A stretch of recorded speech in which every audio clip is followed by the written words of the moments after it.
नमस्कार विद्यार्थियों, ऑनलाइन कक्षाओं में आपका पुनः स्वागत है। पहले हमने संतवाणी में पढ़े थे कबीरदास जी के बारे में, तुलसीदास जी के बारे में। अब तीसरे जो इसमें कवि हैं वे हैं कृपाराम खिड़िया। वैसे राजेरा सोरठा के नाम से प्रमुख है, अधिकतर जो लोग हैं वो राजेरा सोरठा के नाम से जानते हैं, लेकिन इसके जो कवि हैं वो हैं कृपाराम खिड़िया। इनके द्वारा ही ये राजेरा सोरठा लिखा गया है। तो इनका जो जन्म है वो राजस्थान में हुआ और खिड़िया जो है तत्कालीन मारवाड़ राज्य के खराड़ी गांव के निवासी जगराम खिड़िया के यहाँ उत्पन्न हुए। इनका जन्म हुआ राजस्थानी भाषा में, जिसमें डिंगल और पिंगल के उत्तम कवि व संस्कृत मर्मज्ञ होने के कारण उन्हें सीकर के राव लक्ष्मण सिंह ने महाराजपुर और लक्ष्मणपुरा गांव जागीर में दिए थे। कवि कृपाराम सीकर के राजा देवी सिंह के दरबार में कवि रहे हैं। अब कृपाराम खिड़िया ने अपने नाम पर क्यों नहीं लिखा? ये जो भी इनका साहित्य जो लिखा हुआ है राजेरा सोरठा के नाम से प्रमुखता है, राज्य का नाम को संबोधित करते हुए क्यों लिखा, इसका क्या कारण है? तो इसमें एक कारण ये है कि जो राजिया हैं अर्थात जो राजाराम कृपाराम खिड़िया का एक सेवक था, नौकर था। एक दिन ये काफ़ी उदास बैठा हुआ था, काफ़ी उदास था ये, और निकट कह सकते हैं सेवक था इनका, अत्यंत सेवा करने वाला था कृपाराम जी का, राजिया अर्थात राजाराम। तो जब इन्होंने कृपाराम जी ने देखा कि वो उदास बैठा हुआ है तो जाके उससे कारण पूछा कि तुम इतने उदास क्यों बैठे हो, दुख का कारण क्या है? तो राजिया ने अर्थात राजाराम ने कहा कि मैं इसलिए दुखी हूँ कि मेरा इस संसार में नाम लेने वाला कोई नहीं होगा, अर्थात क्योंकि मेरी शादी नहीं हुई है, मेरे परिवार में नहीं है, मेरा नाम लेने वाला कौन है? तो कृपाराम जी ने कहा कि क्या इस कारण से, इस बात से तुम दुखी हो? तो उसने कहा कि हाँ। तो कृपाराम जी ने कहा कि मैं तुम्हें अपनी जो रचनाएं हैं उनमें अमर कर दूंगा, तो हर कोई जो तुम्हारा नाम लेगा। तो इसके बाद में जितनी भी इनकी रचनाएं थी कृपाराम जी की, तो उन्होंने राज्य को संबोधित करते हुए लिखा है। तो इसके कारण से कृपाराम जी को बहुत कम लोग जानते हैं, लेकिन राजेरा सोरठा जो है इनकी प्रसिद्ध रचना है और राजेरा सोरठा के नाम से ही जाना जाता है। तो आज हम पढ़ रहे हैं कृपाराम जी खिड़िया के बारे में, जिन्होंने राजेरा सोरठा लिखा है। इसमें भी नीति से संबंधित जो दोहे हैं वो दिए गए हैं, जो कि राजस्थानी भाषा में है। डिंगल और पिंगल भाषा के उत्तम कवि थे, तो उसी भाषा में इन्होंने लिखा है। तो इसमें जो वाणी है, प्रिय वाणी जो है उसके बारे में बताया है।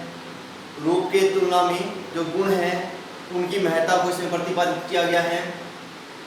और दूसरों के दुर्गुणों को तो हम देखते हैं, लेकिन हमारे अंदर जो दुर्गुण हैं, जो हमारे अंदर कमी है, हम उनको नहीं देखते।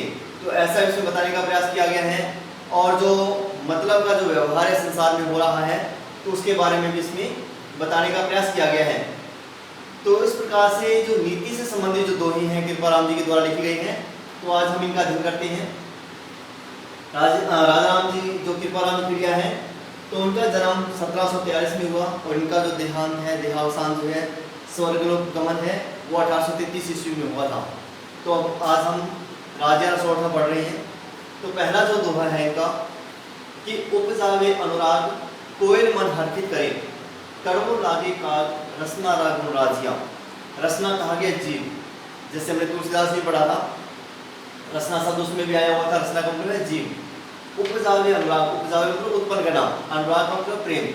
कोयल मन हर्षित करे कि कोयल जो है वो अपनी वाणी के द्वारा हमारे मन के अंदर प्रेम को उपजाती है और हमें, हमारे मन को आकर्षित करती है, आनंदित करती है। कड़वो लागे काग, काग का मतलब कौवा, जो कौवा है वो हमें बुरा लगता है। कड़वा मतलब किसी भी चीज़ को अपने खाते हैं, अगर मीठी है तो हमें अच्छी लगेगी, लेकिन कड़वी है तो उसको फेंक देते हैं। तो उसी प्रकार से जो कौवा है वो कड़वा लगता है, अर्थात हम उसको स्वीकार नहीं करते, उसको हम अपने घर पर भी बैठने नहीं देते हैं, जब क्योंकि वो काम का कर्कश आवाज करता है।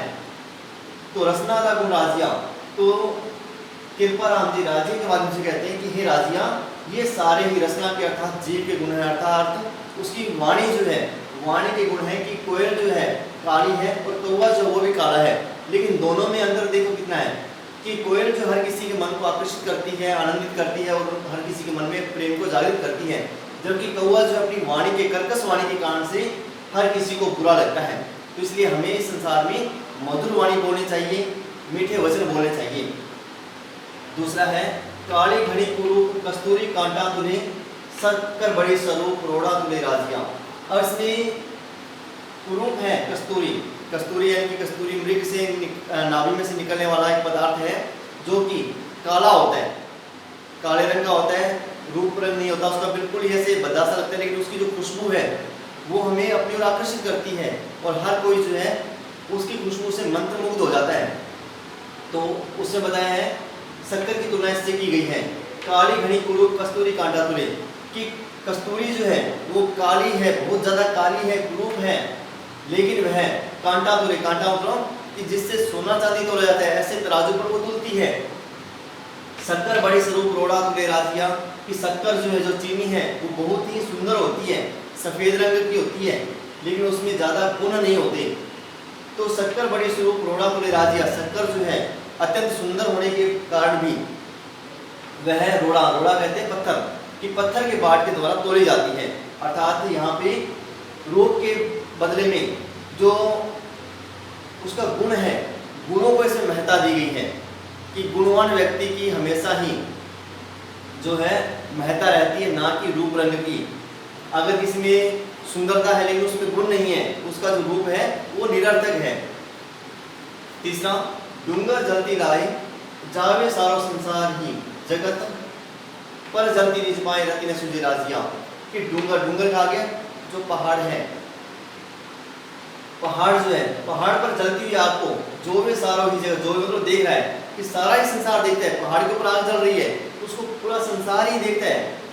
पर जलती निज पाए रति न सुझे राजिया, लेकिन जब वह आग हमारे पैरों में आ जाती है या हमारे पैरों में अगर आग जल रही है तो हमें कुछ भी सूझता नहीं, रत्ती भर भी सूझता नहीं है कि ये राजिया, उसको कुछ भी सूझता नहीं। अर्थात इसमें दूसरा अर्थ अगर देखते हैं हमें कि डूंगर जलती लाई जो भी सारो ही जगत, दूसरे के घर में अगर कलह हो रही है, झगड़ा हो रहा है तो सारा संसार ही देखता है, लेकिन अपने घर के अंदर जो कलह है, जो झगड़ा है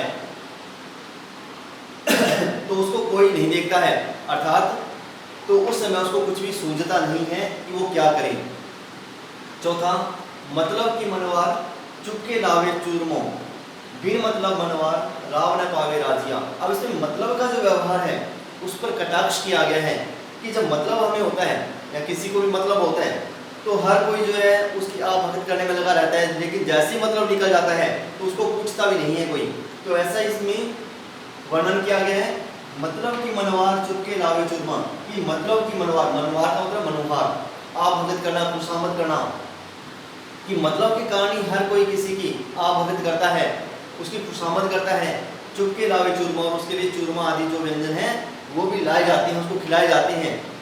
बिन मतलब मनोहार राव ने पावे राजिया, कि जब मतलब निकल जाता है तो उसकी कोई भी मनोहार नहीं करता, और उसको राव का मतलब है रावड़ी, जो खट्टी जो है छाछ से बनती है, तो रावड़ी न पावे राजिया, तो उसको कोई रावड़ी भी पिलाता नहीं है क्योंकि उससे मतलब निकल चुका है।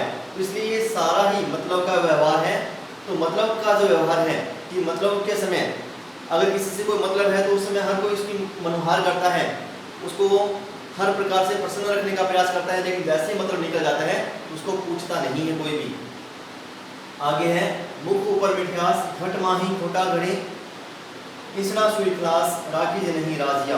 अब इसमें कहा है कि मुख ऊपर मिठास, जो मुख के ऊपर मिठास रखता है, जो हमारे सामने तो हमारी प्रशंसा कर रहा है। घट माही खोटा घड़े, घट मतलब शरीर, मतलब इसमें यहाँ पे मन से संबंधित है कि जो अपने मन के अंदर खोटे बुरे विचार रखता है।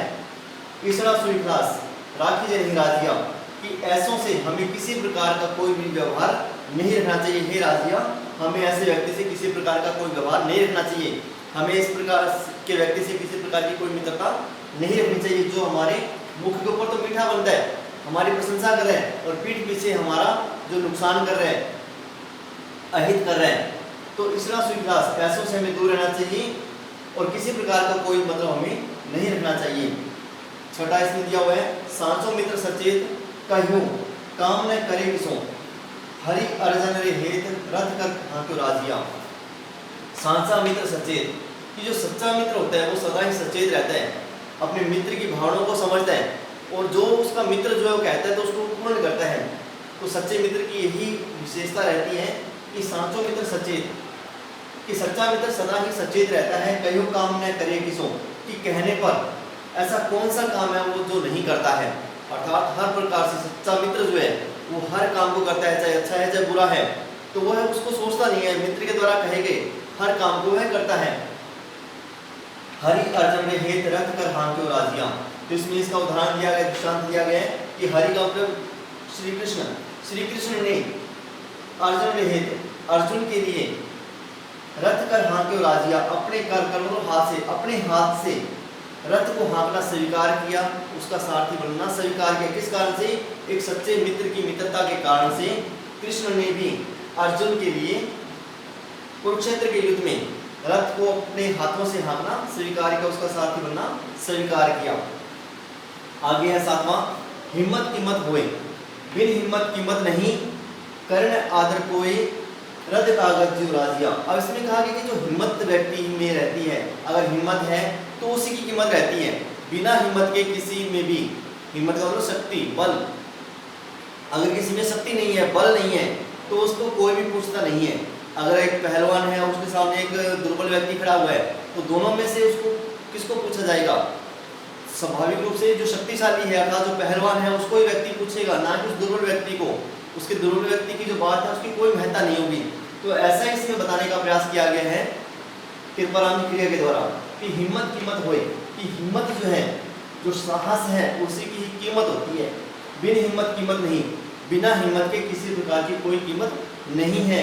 अब इसमें भी दृष्टांत दिया गया, उदाहरण दिया गया, एक बात को प्रस्तुत करने के लिए दूसरी बात इसमें बताई गई है, कर्ण आदर कोई रद्द कागज राजिया, कि इसमें जिस प्रकार से रद्दी कागज का कोई भी आदर नहीं करता है, तो उसी प्रकार से बिना हिम्मत वाले व्यक्ति की कोई कीमत नहीं होती है, बिना हिम्मत वाले व्यक्ति का कोई भी आदर सम्मान नहीं करता है।